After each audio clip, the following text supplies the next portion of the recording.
One day, Mary cried out, "I need a holiday!" "We all need to get away," Ma and Grandma chimed in. But Pa said, "It is very expensive to fly, and we don't have a car or a boat." "We'll make a plane." "A boat." "A motor car." "I'll drive." "Why don't we build our own thingamajig to take us wherever we want?" asked Pip. "Yes," said Grandpa. "An all-purpose vehicle that goes on the road, into the water, and up in the air." "A helicopter." "A wheelbarrow?" "A motorhome?" "A travel machine!" Very early next morning, the children were at D-Rat's junkyard. "What do you want?" snarled the rat suspiciously. Pip, who saw at once what they needed, replied, "This bowler hat."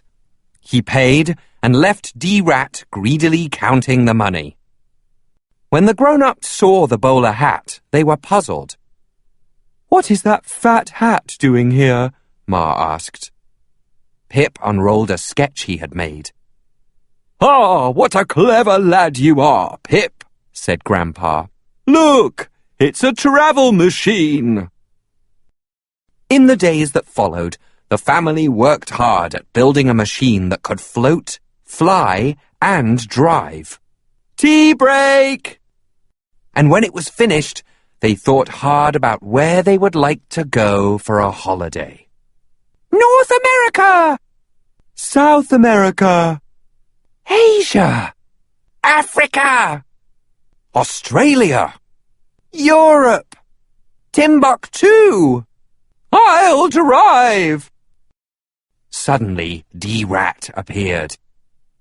"How clever you've been with my bowler hat," he said, smiling and showing his crooked teeth. "I am your friendly worldwide travel agent. I will be your guide from London to New York." Oh, it's D-Rat!" D-Rat produced a contract for Pa to sign. "Just sign here, on the dotted line." Pa read the contract aloud to the others. "I shouldn't bother with the small print," D-Rat advised. "Sign now and pay later, if satisfied." "It sounds too good to be true," said Pa as he signed. "It is," D-Rat assured him, adding his signature. "Sounds fishy to me." "I will meet you in London," he said, as he quietly crept away. "We're off to see the wonderful world," the family chanted as they set off. "Wait for me!" "Pip!" They made a quick stop at Stonehenge to see the ancient circle of stones, and Pip nearly got left behind. Soon they were flying over the Tower of London. "Still no sign of D-Rat," said Pa. "He was supposed to meet us here. We'd better go on to Paris." So the mice headed south for France. The travel machine landed with a big splash in the English Channel.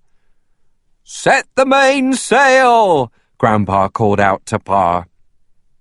The mice all got a little bit wet, but didn't mind. "Our travel machine is seaworthy!" cried Pip. "Look, there's the French coast," said Grandpa. "We'll soon be in Paris." "Ooh la la! English?" At first, Grandma had a little trouble driving in France. "So this is Paris," observed Grandpa. "It must be," cried Ma. "There's the Eiffel Tower."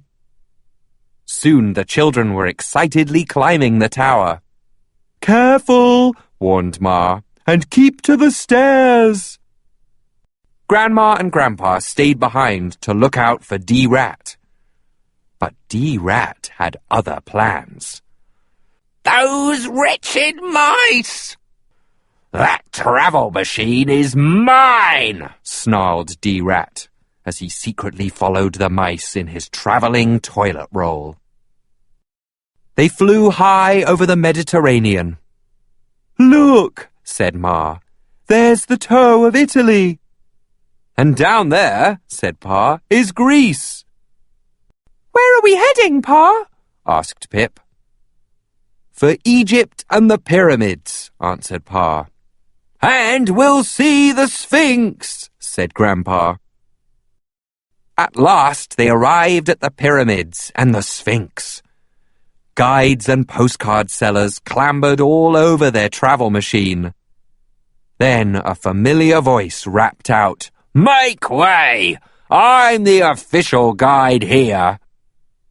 Here I am, your tour guide, said D-Rat. You were supposed to meet us in London, said Pa. Impossible traffic, said D-Rat. But now you can all climb the pyramids while I look after your machine. The whole family went exploring. But where was Grandma? Pip went back to look for her and saw D-Rat behind the wheel, starting the engine. Pip jumped on board as the machine was about to lift off. Mine at last! Hey, stop, thief! Pip yelled. You can't steal our travel machine and kidnap Grandma! Grandma, who had been snoozing inside, heard Pip. Nobody kidnaps me! She cried and raced down the ladder to box D-Rat's ears.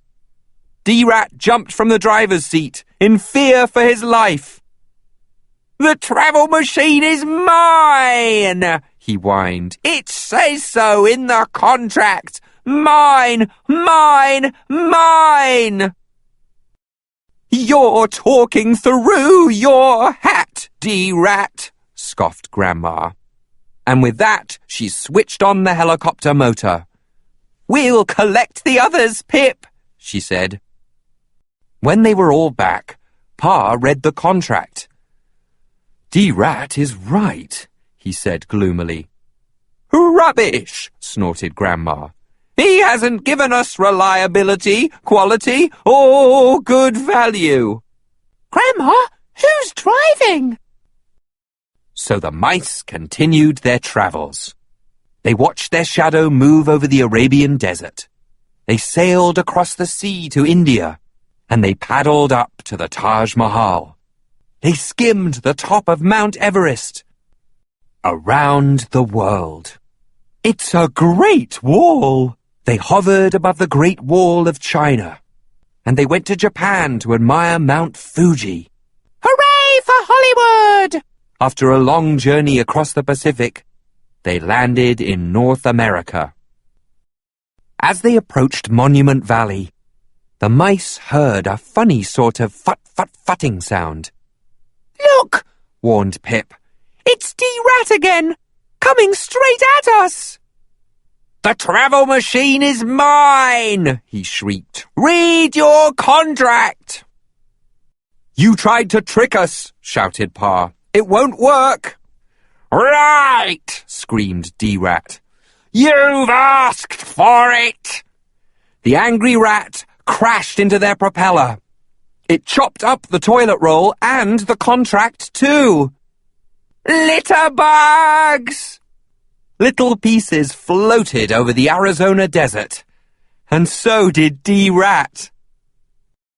With D-Rat out of the way, the mice journeyed on. New York! They cried. Look! The Statue of Liberty! Oops! Have a nice day! They saw the sights and met friendly New Yorkers. At last it was time to sail across the Atlantic, home to England. As they flew over Stonehenge, Pa said, We've travelled around the world, thanks to Mary and Pip. But no thanks to D-Rat, added Grandpa. When they got home to the shoe house, who should be there to greet them but D-Rat? How on earth did you get here? asked Pa. D-Rat Airlines, replied the rat. Now, about that contract.